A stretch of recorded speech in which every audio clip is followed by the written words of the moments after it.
Hey there, Nation, and welcome to the show where we help you to play miniatures wargaming on a budget. It is I, Commander Cheapskate, and we are back in another episode of the Underhive's Most Wanted, our series dedicated to the analysis of the Dramatis Personae fighters and Games Workshop's Necromunda. We'll discuss the fighters' characteristics, their skills, their weapons and war gear, their special rules, and provide more critical information to help you to dominate in your next campaign of Necromunda. And on today's episode, we will showcase Ragnir Gunnstein, the squat ammo jack found in Necromunda's Book of the Outcast, and the Outlaw Ogryn bounty hunter THRUG 12 Sparky from Necromunda's House of Chains. And because the video will be a little bit more of a deeper dive, I will put timestamps in the description box down below, so that way you can click and navigate to the fighter that interests you the most. So that being said, let's go and talk about Ragnir Gunnstein, the squat ammo jack.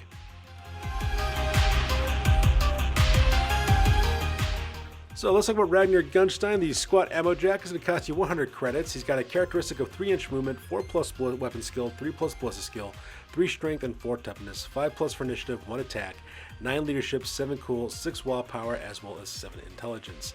Now when it comes to his stats, he's pretty much like a regular ammo jack, except that he has 1 extra toughness, which is quite nice. For his skills, he does have the munitionist near skill, which that means that fighters within 6 inches of them can reroll failed ammo rolls, which is also kind of nice as well. And when it comes to his weapons, he does have shooting as well as melee attacks. However, they're a little bit weaker than your standard ammo jack. The reason why is because you have a shotgun, just a normal one, with solid and scatter shot, as well as a wrench, which is basically a club. Now, he does have access to frag and crack grenades, which does make him a little bit more deadly, but he doesn't have very much great weapons in terms of combat shotguns and bolt guns, power swords, and power hammers, like your normal ammo jack does as well.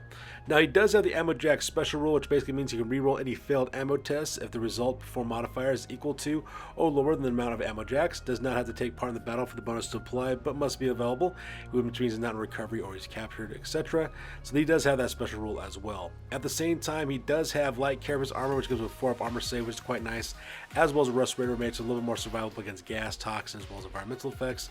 So that part's kind of nice as well. Now, what we really want to get this guy for, however, is the surplus ammo rule, which basically means that when part of the starting crew, deploy D3 ammo caches on the tabletop.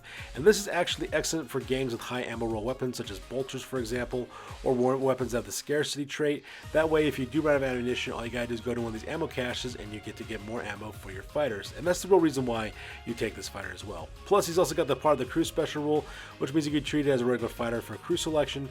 And that's exactly what you're paying for. What you're really paying for the extra 50 credits is that, unlike a normal ammo jack, what you're paying for are for the 3 ammo caches that are available for your gang.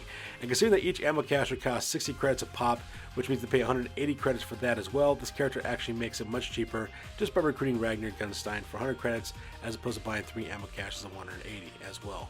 Now, you could actually make a pretty interesting Outcast gang leader if you wanted to as well, just because you would have this ability to get you surplus ammo for your gang. However, he only has 1 wound, so do keep that in mind because he is kind of fragile that way. Now, the only negative that I have about Ragnir Gunnstein is that he is a Forge World exclusive, so that could cause potential problems. So, for example, if you're playing in leagues where they want you to use official miniatures, or if your arbiter doesn't let you use proxy, whatever, that could be a problem. However, I don't think that's going to be much of an issue. So if you did want to put this fighter in your gang, but you didn't really want to use the official miniature, you can always proxy, 3D print, convert, or go to the third party, or whatever is easiest for you. And that is our overall opinion of Ragnir Gunnstein.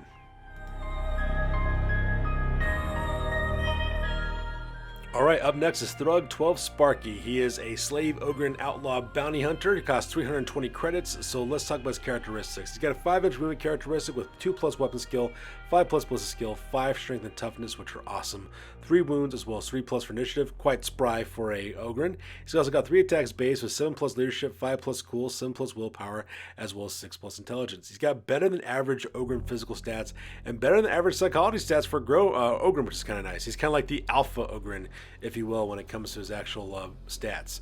Now, when it comes to skill, he does have the headbutt skill, which basically means that if he gets a free attack at strength 7, causing 2 damage, and chances are you'll probably pass a toughness check, so he'll be headbutting fools right off the bat if he charges into groups of fighters. He also has inspirational skill, which means that you have a 53% chance of helping another fighter recover their cool in case they fail a cool test, which is actually kind of nice. At the same time, he also has T.H.R.U.G as well, which means he suffers 1 less injury dice, or if you only take 1 wound, you roll 2 injury dice and you pick which one you want, which is good to use if you're testing for your Stim Select stash, because when you go with Stim Select stash, you do have to roll for injury dice, and that could actually help you out. all things considered. Now when it comes to his war gear, he does have light carapace armor for 4 armor save, which is good as well. He's also got photo goggles, which is great for visibility conditions. He's also got a stim slug stash, which means that once per game he suffers a flesh wound, but he adds 2 to his movement, making him movement 7, as well as to his strength, as well as his toughness, making him strength 7, toughness 7.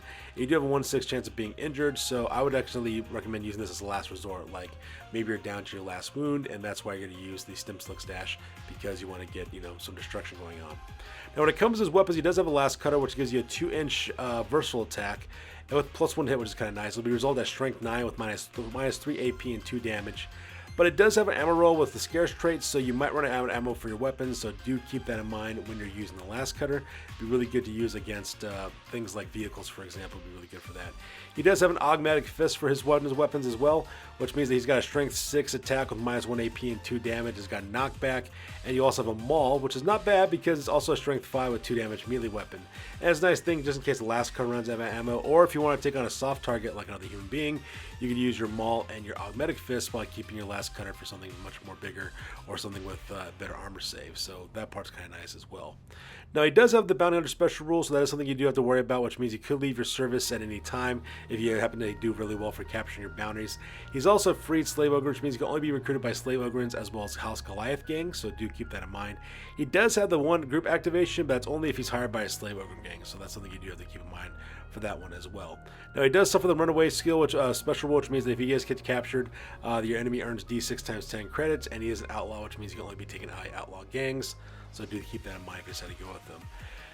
Now, for my thoughts on this character, he is a bounty hunter, so when it comes to the bounty hunter special rule, I always kind of hate that rule because if they do really well at capturing targets, you'll lose that fighter, and these guys can be quite expensive, so it'd be horrible to only have one of these guys for only potentially for one battle in some cases.